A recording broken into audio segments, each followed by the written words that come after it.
ancorados. Bem, eu ainda não estou com sono, né? A gente vai começar agora com Romanos capítulo 9, é um pouco complicado. Em Romanos capítulo 9 a gente vê a início o apóstolo Paulo falando sobre sua tristeza por causa da incredulidade de Israel.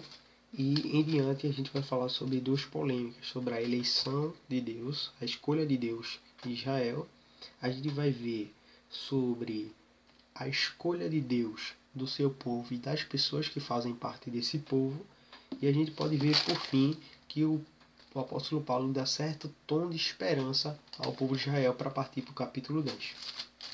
A princípio, vamos falar sobre a tristeza de Paulo por causa da incredulidade de Israel. Isso está na epígrafe de vocês, que tem a Bíblia Revista Corrigida, né, que é a maioria.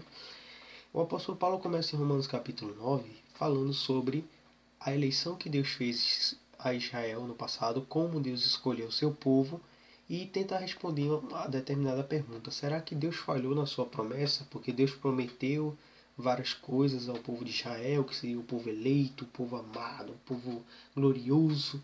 E o apóstolo Paulo lança esse questionamento para os romanos e ao mesmo tempo responde. Bem, primeiramente ele fica triste porque o povo de Israel rejeitou o Messias, continua incrédulo ao Evangelho, e ele diz que se fosse possível, a gente vê isso no versículo 2, eu poderia desejar ser separado de Cristo. Ele diz que se pudesse, desejaria ser separado de Cristo para ver a salvação dos seus irmãos, seus irmãos de sangue, né? Irmãos de carne, não irmãos na fé. Então ele declara essa tristeza. Em seguida ele diz que a palavra de Deus não falhou de forma alguma. No versículo 6 ele diz, não que a palavra de Deus ha faltado, porque nem todos que são israelitas, nem todos que são de Israel são israelitas. Ou seja, ele vai explicar que a promessa de Deus feita a Israel foi uma promessa condicionada ao verdadeiro Israel. Quem é o Israel de Deus? O Israel de Deus, que o apóstolo Paulo vai esclarecer aqui, é que nem todos que são realmente de Israel são israelitas. Mas o verdadeiro Israel de Deus é aquele remanescente fiel. Por mais que existisse um Israel, um território, uma nação, mas existia um remanescente que era fiel a Deus. Esse remanescente era o verdadeiro Israel. Era esse a quem estavam confiadas as promessas de Deus. Esse verdadeiro Israel que foi escolhido por Deus. E ele continua dizendo, isto é, não são os filhos da carne que são filhos de Deus. Então, não necessariamente os que nascem da descendência são realmente israelitas, mas aqueles que são fiéis a Deus. E ele continua explicando isso. Mas ele diz assim, mas por que a promessa é essa?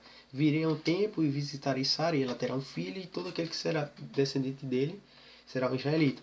Ele continua dizendo isso. E ele vai explicar como Deus escolheu Israel, e tem aqui umas partes bem polêmicas de Romanos, do versículo 13 ao versículo 16, que ele vai dizer o seguinte: amei a Jacó, aborreci Esaú. Aqui que fica complicado. Aqui não fala de dupla predestinação, como se Deus tivesse predestinado Jacó e tivesse rejeitado Esaú. Aqui nesse versículo, do versículo 13 ao versículo 16, que ele vai dizer que amou Jacó, aborreceu Esaú, e que Deus escolhe quem quer e se compadece de quem quer. Parece até uma forma bruta de falar, mas o apóstolo Paulo quer dizer, não no sentido de indivíduo, que Deus escolheu o indivíduo Jacó e rejeitou o indivíduo Esaú com uma predestinação. Escolhi esse para o céu e esse para o inferno. Não. Ele escolhe aqui, ele está falando aqui acerca de nações. Ele está dizendo que escolheu os descendentes de Jacó para que viesse o Messias e não os descendentes de Esaú, que são os edomitas. A gente pode ver isso, que o apóstolo Paulo se baseia em Malaquias capítulo 1 e versículo 3. Versículo 2 e 3 diz assim: eu vos amei, diz o Senhor, mas vocês dizem, em quem nos amaste? Não foi Esaú, irmão de Jacó? Disse o Senhor, todavia amei Esaú e amei Jacó e aborreci Esaú. Então a gente pode ver nesses versículos que o apóstolo Paulo comenta que ele fala como nação.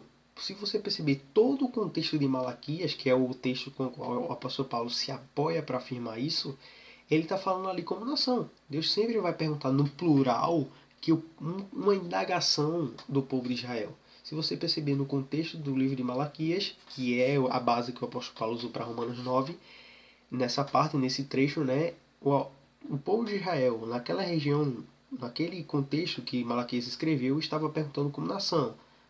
A nação de Israel estava tendo dúvidas perante Deus e Malaquias escreveu como se Deus respondesse no plural, falando como se fosse uma nação. Então ele fala aqui em duas nações, quando ele diz amei a Jacó, ou seja, eu escolhi a nação de Israel e rejeitei os edomitas para o meu plano de salvação, de redenção. Para finalizar, Romanos capítulo 9, a gente pode ver que a parte mais difícil que ele diz assim: porque diz a escritura a Faraó, para ti mesmo te levantei para mostrar o meu poder e para que o meu nome seja anunciado em toda a terra. Logo, pois, compadece de quem quer e endurece a quem quer. Essas calvinistas, me perdoem os calvinistas do grupo, jogam muito que como se Deus tivesse endurecido o coração de Faraó. E, meus amigos, Deus endureceu o coração de Faraó. Mas e aí? Se Deus endureceu o coração do faraó, como entender todo aquele contexto de Êxodo, e foi Deus que fazia aquelas coisas, só endurecer o coração do faraó só para mandar mais praga, aí começa uma confusão na nossa cabeça. Bem, a Bíblia diz o seguinte: a Bíblia diz que Faraó endureceu seu coração e diz que Deus endureceu o coração do Faraó. E aí, como resolver essa contradição? Bem, a Bíblia diz que Faraó endureceu seu coração até a quinta praga. Se você observar, isso está escrito em Êxodo. Até a quinta praga, a Bíblia diz: Faraó endureceu seu coração. Da sexta praga em diante, Deus endurece o coração de Faraó.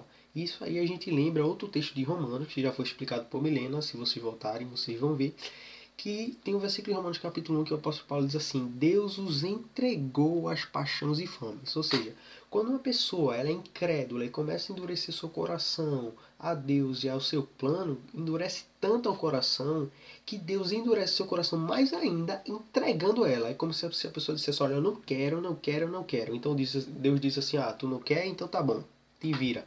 Então é mais ou menos essa analogia para vocês entenderem de que forma Deus endureceu o coração de Faraó. Ou seja, o faraó rejeitou, rejeitou, rejeitou, então Deus diz assim: então continua com o teu coração rejeitado e endurecido, continua desse jeito que eu não vou te dar mais chance. Então, o coração de faraó foi endurecido por Deus dessa forma. Deus os entregou ao seu desejo de não ouvir a sua voz.